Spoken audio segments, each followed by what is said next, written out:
নমস্কার বন্ধুরা, amazing recipes by Runa YouTube চ্যানেলে আপনাদের সবাইকে স্বাগত। আমি আজকে আপনাদেরকে মটন কাচ্চি বিরিয়ানি রান্না করে দেখাবো। ভিডিওটা একটু লং হবে, কিন্তু আপনারা যদি প্রথম থেকে শেষ পর্যন্ত খুব ভালোভাবে দেখেন, আপনারা খুব সহজে বাড়িতে রান্না করতে পারবেন। আপনাদেরকে তখন আর রেস্টুরেন্ট হোটেলে যেতে ইচ্ছে করবে না। এখান থেকে আমি মটনটা আনিয়েছিলাম, ওনারা খুব সুন্দর মটনটা দিয়েছিলেন। আপনারা চাইলে এখানে নিতে পারেন।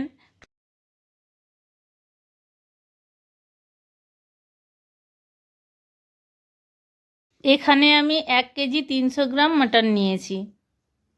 এখান থেকে 300 গ্রাম বোনলেস মটন তুলে নেব, আর একদিন আমি আপনাদেরকে মটনের সাম্মি কাবাব দেখাবো।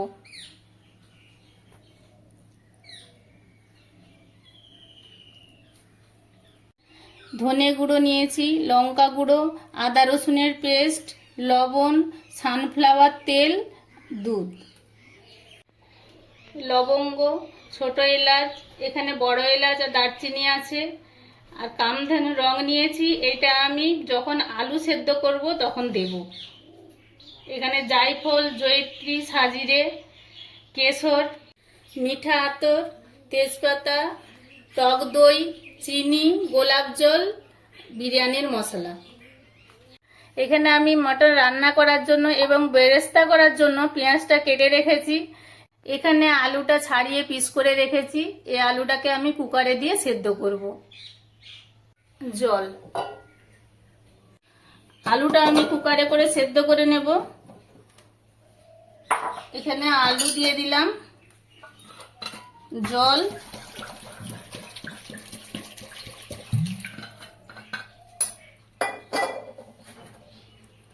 আদা রসুনের পেস্ট,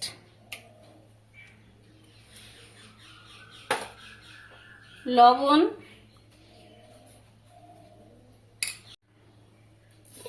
চিনি, আর একটু সামান্য আমি রং দেব আলুটা কালারের জন্য, বেশি দেব না। ওভেনটা জ্বালিয়ে নিলাম। এখানে আমি আদা রসুনের পেস্ট ব্যবহার করেছি। আদা রসুনের পেস্ট দিলে আলুর ভেতরে খুব সুন্দর একটা ফ্লেভার আসে। একটা সিটি দেবো, একটা সিটি দিলেই হয়ে যাবে। আলুটা আমি ছেঁকে নেব। আলুটা ঢেলে দেবেন না, ছানতাই করে একটা একটা করে আলু তুলবেন, না হলে ঢেলে দিলে আলুটা কিন্তু ভেঙে যাবে।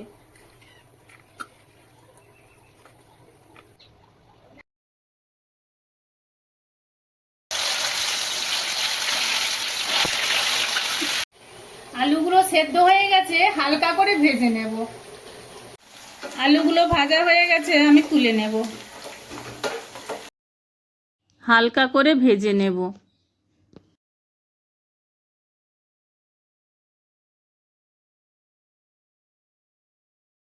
সানফ্লাওয়ার তেলটা দিয়ে দিলাম।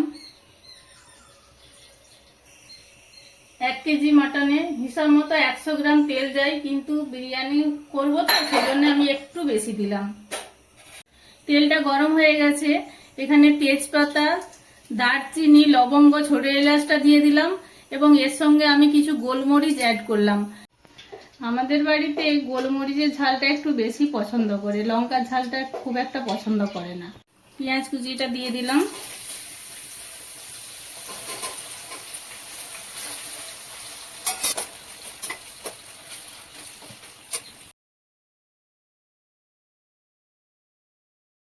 পেঁয়াজটা ভাজা হয়ে গেছে, আমি মাটনটা দিয়ে দেব।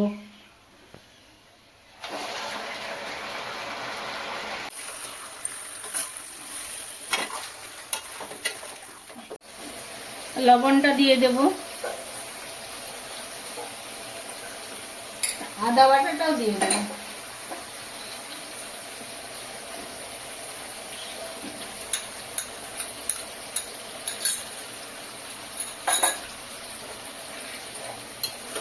কিছুক্ষণ নাড়তে হবে। নাড়ার পরে আমি মশলাগুলো দেব।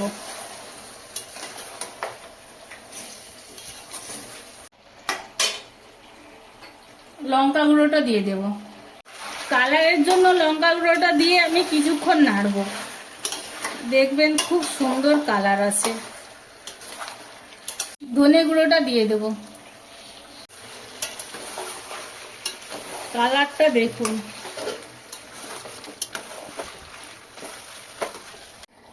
একটু সামান্য জল দিয়ে ঢাকা দিয়ে দেব সেদ্ধ হওয়ার জন্য।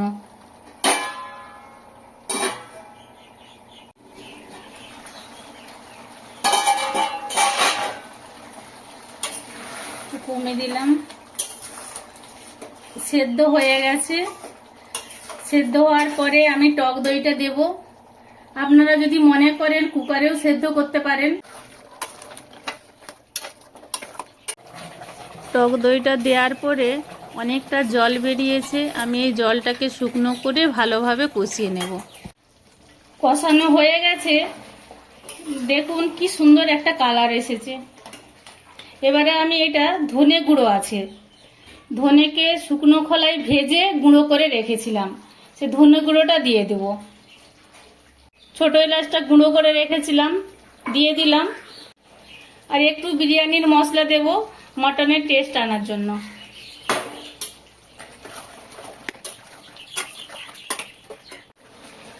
চিনি দিয়ে দেব।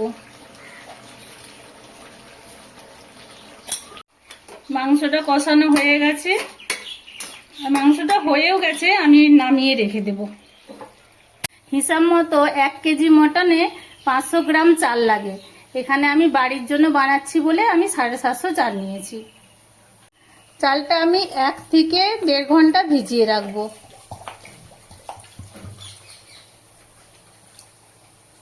এখানে আমি বেরেস্তাটা করে নেব। পেঁয়াজ দিয়েছি, তেজপাতা, দারচিনি, ছোট এলাচ।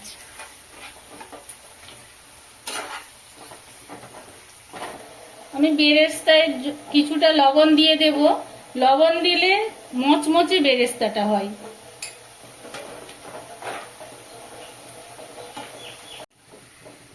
পেঁয়াজটা ভাজা হয়ে গেছে, আমি তেল ঝরিয়ে তুলে নেব।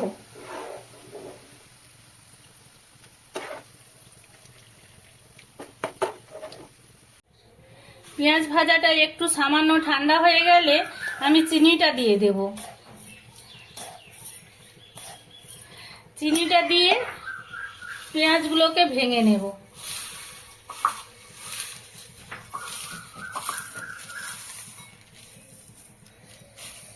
ভাতটা করার জন্য এখানে আমি জল গরম করতে বসিয়ে দিয়েছি। এখানে আমি লবণ দিয়ে দেব।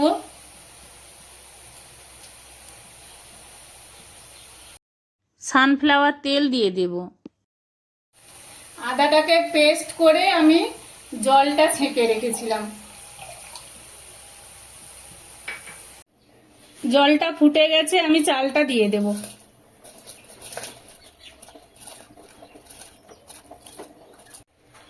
চালটা দেওয়ার পরে তেজপাতা, দারচিনি, লবঙ্গ, ছোট এলাচটা দিয়ে দেব। লবণটা দিয়ে দেব। ভাতটা হয়ে গেছে, আমি ছেঁকে নেব। 99% ভাতটা করে নেব, 1% বাকি রাখবো। কাচ্চি বিরিয়ানি দমে কিন্তু ভাতটা সেদ্ধ হবে না, সেই জন্য। বিরিয়ানিটা সাজাবো, সেই জন্য হাঁড়িটা ওভেনে বসিয়ে ঘিটা গরম করে নেব।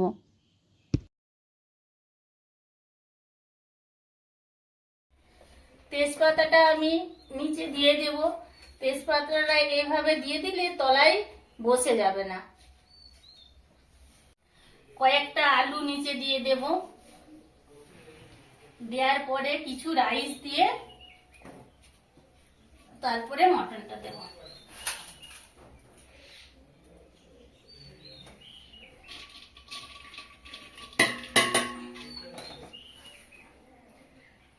দেখুন রাইসটা কি সুন্দর ঝরঝরে হয়েছে। এই সেদ্ধ চালটা আপনারা ব্যবহার করতে পারেন।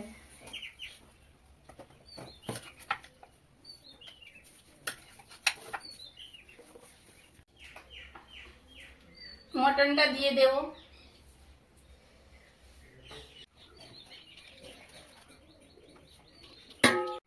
ভাজা পেঁয়াজটা দিয়ে দেব।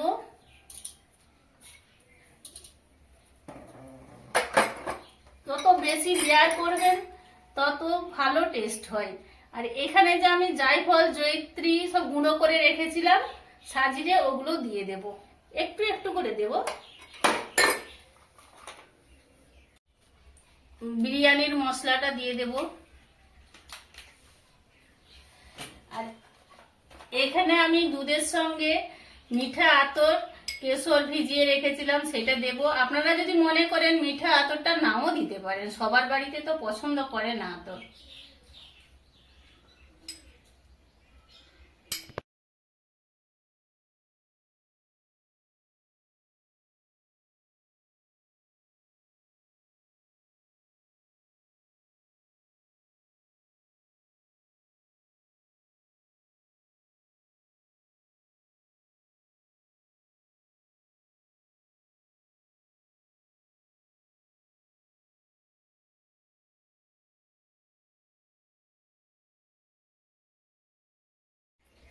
মাংসটা কিন্তু খুব শুকনো ভাবে করবেন, কোনো গ্রেভি রাখবেন না।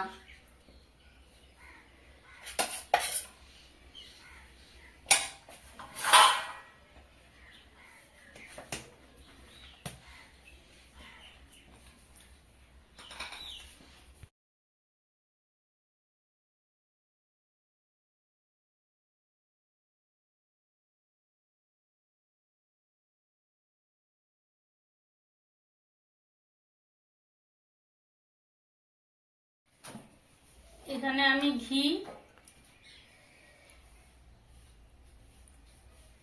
আর গোলাপ জলটাও দিয়ে দেব।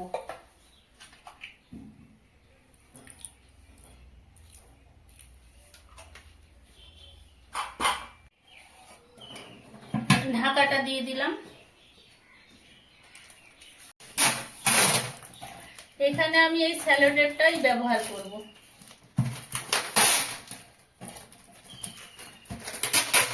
এটা আমার কাছে বেশি সুবিধে বলে মনে হয়।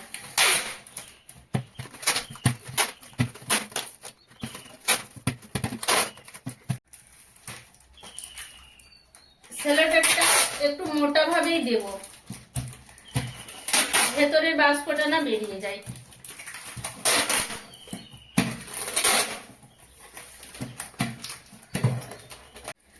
জলটা ফুটে গেছে, আমি এখানে হাঁড়িটা বসিয়ে দিলাম। এইভাবে আপনারা 1 ঘন্টা রেখে দেবেন, কিন্তু মাঝে মাঝে নামিয়ে দেখবেন জলটা না শুকনো হয়ে যায়। আপনারা যদি মনে করেন যে এইভাবে তো এখানে 1 ঘন্টা দাঁড়িয়ে থাকা সম্ভব নয়, তাহলে গরম জলে 20 মিনিট বসিয়ে ভালোভাবে গরম হয়ে গেলে আপনারা এরকম একটা তাওয়া নেবেন, তাওয়াটা ওভেনে বসিয়ে ভালোভাবে গরম করে নেবেন। গরম করে নেওয়ার পরে ওভেনটাকে কমিয়ে দেবেন। কমানোর পরে আপনারা বিরিয়ানির হাঁড়িটা তাওয়ার উপরে বসিয়ে দেবেন। 40 মিনিট পরে এসে দেখবেন আপনার বিরিয়ানি একদম রেডি। অনেককে দেখি বিরিয়ানির হাঁড়িটা এইভাবে তুলে একটু নাড়িয়ে নেয়, কিন্তু এইভাবে একদম করবেন না, যে কোনো সময় বিপদ হয়ে যেতে পারে। এইভাবে ছুরি দিয়ে এটা কেটে নিয়ে ঢাকাটা খুলব।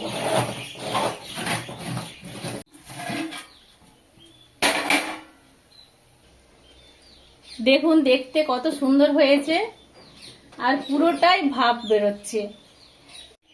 বিরিয়ানি একদম রেডি। পরিবেশনের জন্য আমি এখান থেকে তুলে নেব।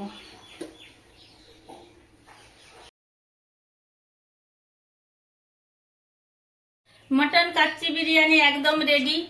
এই রেসিপিটি যদি আপনাদের ভালো লেগে থাকে প্লিজ একটি লাইক করবেন এবং এই রকম আরো নতুন নতুন ভিডিওর জন্য চ্যানেলটিকে সাবস্ক্রাইব করবেন। সবাই ভালো থাকুন, সুস্থ থাকুন, ধন্যবাদ।